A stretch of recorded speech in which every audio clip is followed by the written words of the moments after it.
नहीं है कि भाई आप उसको कोई बहुत लंबी चलाने की जरूरत है, 15-20 मिनट, आधा घंटे, औपचारिक अनौपचारिक तौर पे भी हम अगर महीने में बैठने लग जाएं तो हमारा हर महीने यहाँ बैठने का मंतव्य सिद्ध हो जाएगा। क्योंकि आप जो मुद्दे लाओगे वो मुद्दे जाकर के हम अधिकारियों तक उठाएंगे, कहीं ना कहीं मुद्दा उठाएंगे। हमारा आज विपक्ष का रोल है। मेरे लिए भी जीवन में पहला अनुभव है, मैंने कभी विपक्ष की भूमिका नहीं निभाई, मेरे लिए भी पहला अनुभव है, धीरे धीरे इस करके सीखूंगा।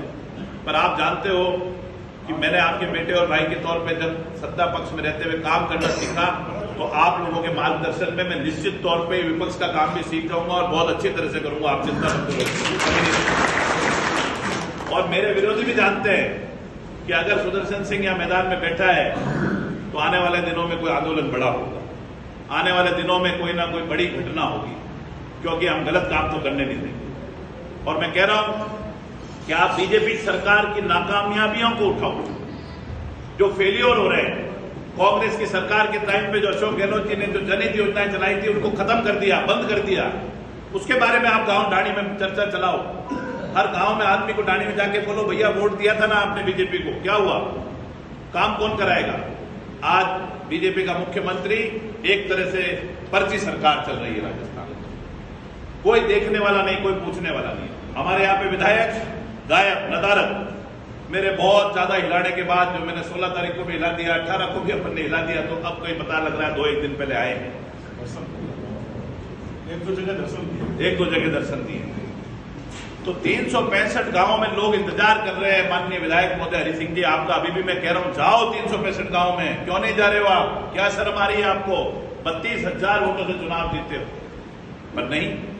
तो गांव गांव ढाणी ढाणी में लोगों को अछूता छोड़ दिया। काम कौन देखे, पब्लिक का कौन देखेगा ये जनहित काम। गर्मी आ रही है, गर्मियों के दिनों में पानी पिलाने की व्यवस्था करनी पड़ेगी, पीने के पानी की बहुत विकराल समस्या है। हम जो ये चंबल का पानी लेकर के आने की हमने योजना करी थी और 6 अक्टूबर को हमने यहाँ शिलान्यास किया था, 6 अक्टूबर 2023 को जो हमने शिलान्यास किया था, तो हमारा टारगेट था कि हम मार्च 2025 में इस पानी को ला करके देवगढ़ की धरती पर टिका देंगे। परंतु हरि सिंह जी, आपने हमारे साथ गलत कर दिया। अच्छा, आप इतना लंबो क्यों शराब दे।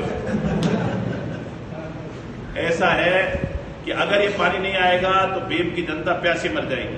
मैं पानी बड़ी मुश्किल से लेकर, अब हरि सिंह जी आप ये चाह रहे हो कि भाई ये पानी नहीं आएगा तो जनता प्यासी मर जाएगी, परंतु आपको और हमारा दायित्व बनता है कि इसको कैसे भी करके इस योजना को जल्दी जल्दी लाने का प्रयास करें।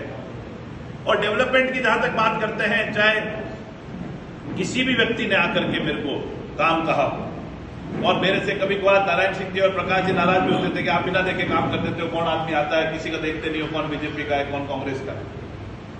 ये मेरी इरादा नहीं रही होगी, परंतु मैंने जानबूझ करके किसी आदमी को दुखी नहीं किया। मेरे मन में कभी नहीं रहा होगा कि मैं ये देख करके करूं कि कांग्रेस का, क्योंकि मुझे जब एमएलए बनाया तो मुझे सभी लोगों का काम करना था, हमारे नेता राहुल गांधी जी के निर्देशों पे काम करना था और बड़ा दिल करके काम करना था, इसलिए मैंने तमाम लोगों का काम। और इसीलिए आज इस इलाके में मेरा मोबाइल पे एक व्हाट्सएप आता था, उसमें आदमी की सैंक्शन निकल जाती थी। एक मोबाइल पे व्हाट्सएप आता था, उसमें कोई पानी की व्यवस्था संपूर्ण समाधान हो जाता था। और आज हालत यह है कि हमारे वर्तमान महोदय के, विधायक महोदय के मोबाइल पे भाजपा का सीनियर से सीनियर कार्यकर्ता फोन लगाता है तो उसका फोन ही नहीं। हमने सुना कि हमारे नगर पालिका के चेयरमैन साहब के साथ भी कहीं ऐसा हो गया,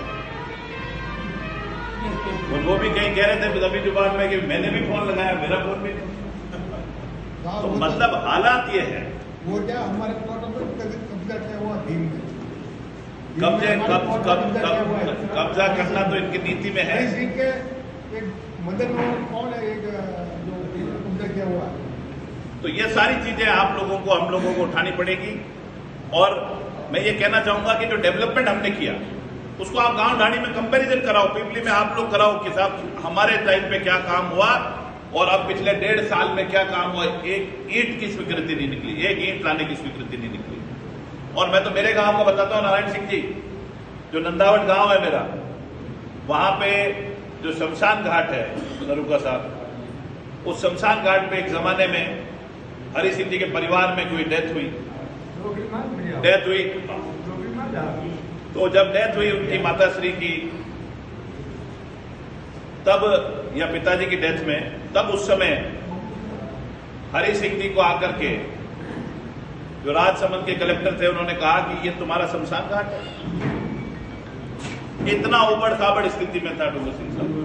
नंदावट के शमशान घाट के लोग कहते थे कि नंदावट में एमएलए रह गए, शमशान घाट क्यों नहीं, 3-3 बार एमएलए रह गए वो।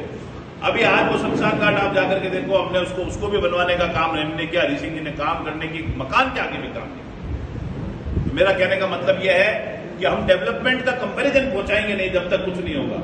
आज मैं ये चर्चा नहीं चलाऊंगा तो आपको पता नहीं लगेगा। ये चर्चा चलाना कांग्रेस के आदमी को सीखना पड़ेगा।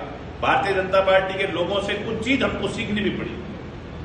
ठीक है, हमारा उनसे वैचारिक मतभेद है, पर वैचारिक मतभेद में जो अच्छी चीज है उसको ग्रहण करके उसको सीखने में भी कोई गलती नहीं है। संगठन को ज्यादा चलाएं और भारतीय जनता पार्टी की नाकामयाबियों को, विधायक की नाकामयाबियों को खुल करके बोले, डरे नहीं, हम लोग डरेंगे तो ऐसे इस तरह के कब्जे और होते रहेंगे और लोग दुखी होते रहेंगे। इसलिए डरने से कुछ नहीं होगा, निर्भीक होकर के हम आगे आए, सामने आए। और संगठन को लेकर के मैं यही कहना चाहूंगा, आज जो मीटिंग हुई है ये प्रॉपर संगठन की मीटिंग नहीं है। प्रॉपर संगठन की मीटिंग का मतलब है कि पदाधिकारी बैठे और कमरे में बैठ करके संगठन को मजबूत करने की चर्चा अनौपचारिक तौर पे हो, जिसमें सब लोग बराबर में एक दूसरे की बात को कर सके, बातचीत कर सके, भाषण नहीं हो, आपस में संवाद हो। और संवाद होगा तो निश्चित तौर पे कुछ ना कुछ समाधान भी निकलेगा। आज भी हमारे नरुका साहब की इच्छा थी कि मैं मंडल अध्यक्ष गणों से और ब्लॉक अध्यक्ष गण से एक बार चर्चा अलग से बैठ के करना चाह रहा हूं, संगठन के लिए कमरे में बैठ करके बात करना चाह रहा हूं। तो मैंने इनको कहा कि निश्चित तौर में जो ब्लॉक अध्यक्ष गण और मंडल अध्यक्ष गण यहाँ मौजूद हैं उनको और आप लोग बैठ करके ऊपर निश्चित तौर पे आप चर्चा करें, मजबूती के साथ काम करें और आप और हम सब अब आंदोलन के लिए तैयार रहें। अब ये बात मान के चलना पड़ेगा